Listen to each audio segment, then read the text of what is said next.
তো বন্ধুরা, জম্পেশ খাওয়া দাওয়া করে ছেলে সঙ্গে নিয়ে আমি, আমার হাজব্যান্ড, তারপরে আমাদের কাকিমা, কাকু আর আমার বোনের বর, আমার বোন, বোনের ছেলে, আমরা সবাই মিলে রওনা দিলাম মোহনার উদ্দেশ্যে।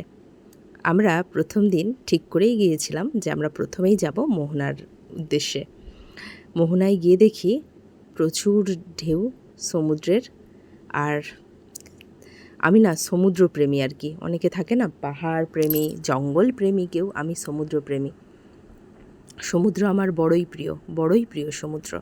তো সমুদ্রের জল, আর এইদিকে দেখুন উট, আর এইদিকে জাম্প করবে বলে বাচ্চারা দেখুন ওটা নিয়ে চলে যাচ্ছে। তারপর আর কি, আমি ফটোশ্যুট করার জন্য এখানে বেশ পোজ টোজ দিয়ে দাঁড়িয়ে আছি, বুঝলেন তো, বেশ পোজ দিয়ে দেখুন না দাঁড়িয়ে আছি, রঙ্গকত আর কি আমার।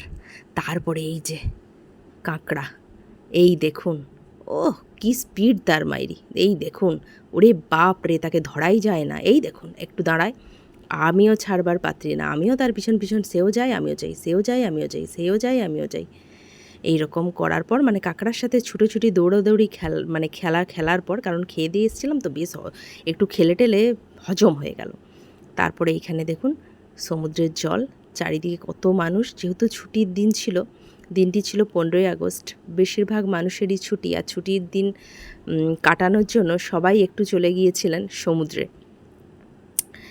এখানে ঢেউয়ের স্রোত ছিল প্রচুর পরিমাণে, কত মানুষ, আর চারিদিকে যেই দিকেই তাকাই সেই দিকেই জল আর জল। এর যে শেষ কথায় কে জানে বাবা। আপনাদের ভালো লাগছে জল দেখতে? আমার মতন সমুদ্র কে কে পছন্দ করেন অবশ্যই একটু কমেন্ট করে জানাবেন। হ্যাঁ, আপনাদের কমেন্টের কিন্তু অপেক্ষায় থাকি আমি, যে আপনারা কখন কমেন্ট করে আমাকে সুন্দর সুন্দর আপনাদের বক্তব্য জানাবেন। যাই হোক,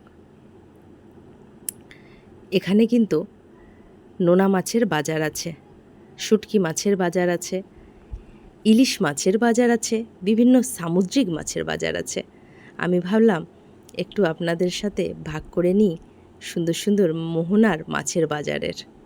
অনেক যারা আসেন প্রত্যেকেই প্রায় দীঘা এসেছেন জানি, আর এই মাছের বাজারটাও দেখেছেন, তবুও ক্যামেরায় একটু বন্দি করে নিলাম। আর এখানে জানেন তো, এই যে শাঁখাগুলো, এই যে মোটা মোটা শাঁখাগুলো, এইগুলো না 100 টাকা বলছে কেউ, একটু বাঁধা দোকানে গেলে তা ওনারা বলছেন 200 টাকা, মানে যেমন আর কি।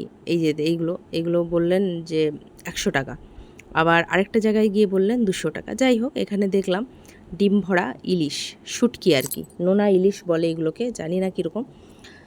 তারপরে সব কিছু দেখে টেকে ঢেউ খেয়ে আবার চলে যাচ্ছি আমরা নিউ দীঘার উদ্দেশ্যে।